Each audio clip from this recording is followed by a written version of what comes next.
Жалпы қауіпсіздік ережелері. Компьютерлік сыныпқа мұғалімнің рұқсатынсыз кірмеу. Сыныпта тәртіпті сақтап жүгірмеу, айқайламау.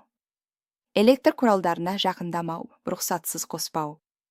Сымдарға, розеткаларға, кабельдерге кеспеу. Су, азық түлік әкелмеу, ішіп жемеу.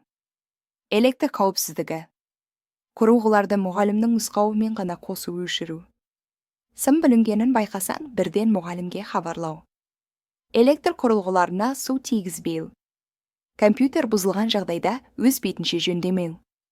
Компьютер алдында жұмыс істеу ережелері.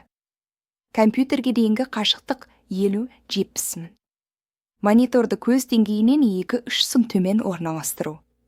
Арқа тік, аяқ еденге толық тірелген болуы керек.